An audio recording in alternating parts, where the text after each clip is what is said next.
Okey, hai semua. Hari ni kita nak cuba jawab soalan berkaitan dengan bab 6 Form 4 iaitu pembahagian sel. Okey, sekarang ni saya ada soalan trial Perak 2025. Okey, so kita tengok.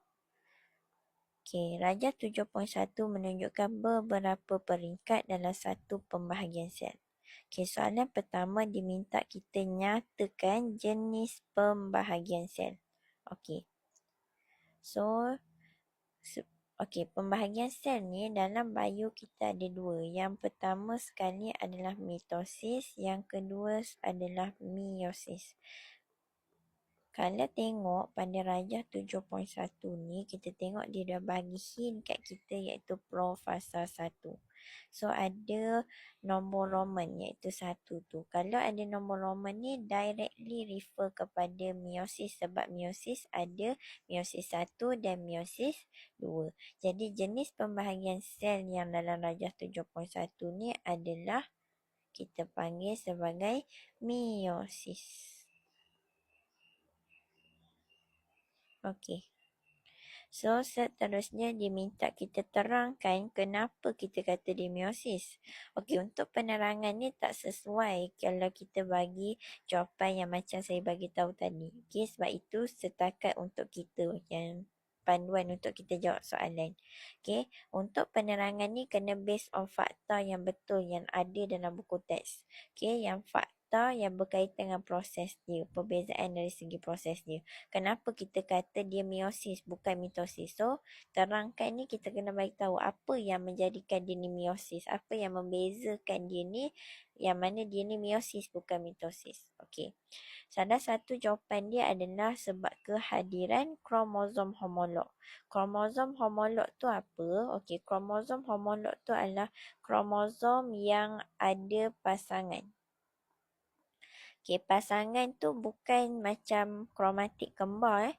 Okey, kromosom homolog ni adalah yang mana pasangan dia satu daripada induk jantan, okey, ataupun daripada ayah kita lah, iaitu kromosom paternal, dan satu lagi daripada induk betina, okey, ataupun mak kita lah, okey, iaitu kromosom maternal. Okey. So, itu kromosom homolog. Kalau kita tengok pada Rajah, contoh kita tengok pada peringkat P, ada satu yang putih, satu yang hitam. Jadi, diorang bukan maksudnya sama. Okey, bukan diorang ni kedua-duanya kita cakap macam kembar, sama sebiji, tak. Okey, bila dia buat warna lain-lain ni, maksudnya dia ni tak sama. Okey, yang mana yang satu ni mungkin maternal, satu ni mungkin paternal. Satu daripada mak, satu daripada ayah. Okey, jadi bila meiosis memang ada kehadiran kromosom homolog. Jadi penerangan jawapan kita adalah kromosom homolog. Okey, kromosom. Okey. Kalau boleh kita tulis pasangan ya. Pasangan kromosom homolog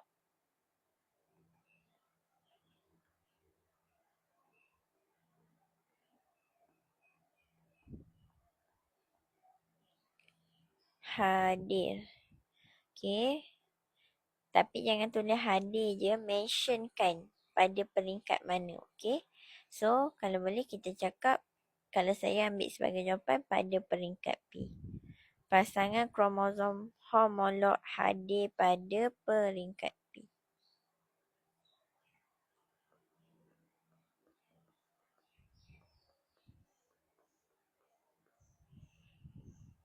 Okey, next.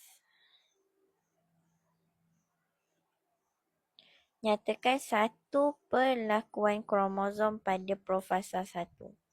Okey, yang ini kalau kita tengok dalam Rajah ni, dia tak tunjuk apa-apa gambar yang membolehkan kita explain dari gambar untuk profasa 1. Jadi untuk jawab soalan ni kena ingat apa yang kita dah belajar dalam buku teks. Sebenarnya profasa 1 ni dia ada satu proses yang unik yang mana tak ada dalam fasa, yang mana tak ada dalam mitosis. Okey, hanya ada dalam meiosis dan kalau spesifik lagi meiosis 1 profasa 1. Okey, iaitu nama dia proses pindah silang. Okey, yang mana hasil dari pindah silang ni kita dapat satu kombinasi genetik yang baharu.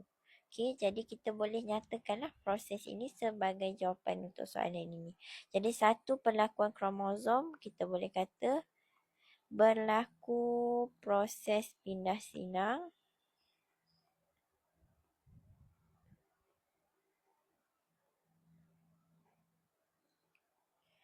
Okey.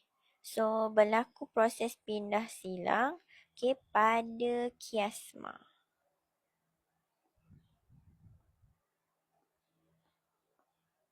Berlaku proses pindah silang pada kiasma. Okey. So kiasma tu adalah tempat yang mana kromosom kita bersilang. Itu adalah kiasma. Okey. Okey, so seterusnya kita tengok ya. Okey, yang seterusnya soalan yang ni saya labelkan sebagai soalan kebat sebab yang ini dia bukanlah satu benda yang rare. Maksudnya tak ada dalam buku teks. Ada, dia ada explain sikit dalam buku teks, tapi yang dalam buku teks tu tak cukup untuk kita skor 3 markah untuk soalan ni. Jadi kita kena ada pengetahuan luar ataupun kita kena biasakan buat latihan dan tengok skema dia. Cara untuk jawab soalan macam ni. Okey, kita tengok. Sekumpulan penyelidik menjalankan kajian untuk mengaplikasikan terapi sel stem bagi rawatan tisu tendon rosak. So, clue dia adalah terapi sel stem. Okay, ada explanation pasal terapi sel stem ni pada hujung subtopik mitosis. Okay, dalam buku teks. Tapi explanation pendek sangat. Okay, rawatan untuk rawat tisu rosak. Sekarang ni terangkan bagaimana kaedah ini boleh membantu merawat tendon yang rosak. Okay, dia suruh kita terangkan kaedah. Okay, so kena terangkan kaedah untuk kita skor 3 markah ni. Okay, so untuk merawat tendon yang rosak. So masalah kita sekarang ni adalah ada ada seorang pesakit ni tendon dia rosak. Okey, tendon tu apa? Tendon ni adalah sejenis tisu penghubung yang menghubungkan antara tulang dan otot. Okey, antara tulang dan otot. Yang mana kita akan belajar lebih detail lah dalam bab berkait dengan tulang nanti. Okey. So sekarang ni kita kena terangkan apa? Terangkan terapi sel stem. Okey, sebagai kita cakap rawatan untuk tendon rosak ni. Okey. Jadi terapi sel stem ni, okey, kalau nak tahu, okey, cara dia yang pertama sekali kita kena ada dulu sel stem tu. Okey, nak buat terapi sel stem kita kena dapatkan dulu sel stem. Okey, so macam mana kita nak dapatkan sel stem tu? Dari mana kita nak dapatkan sel stem tu? So sel stem tu kita peroleh daripada sum-sum tulang. Okey, sum-sum tulang. Okey, sel stem diperolehi daripada sum-sum tulang. Okey, so kemudiannya sel stem tadi tu dia akan melalui beberapa proses lah dalam makmal tu. Okey, ada campuran bahan-bahan kimia yang lain. Okey, tapi eventually dia akan bermitosis. So sel stem, okey, sel stem menjalankan mitosis.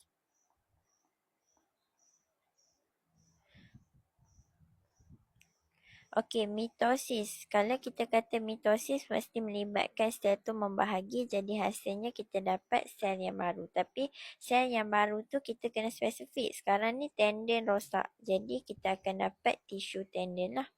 Okey, menghasilkan tisu tendon yang baru.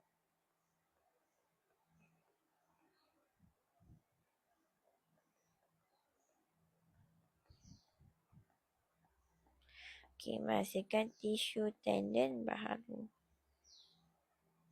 Okey, so sekian perkongsian daripada saya. Okey, boleh check out YouTube channel saya Bio Tutor. Okey, ada saya sediakan link dekat dalam comment section, boleh copy sebab dekat situ saya dah bagi full explanation by subtopic untuk bab 6 ni. Okey, sekian, terima kasih.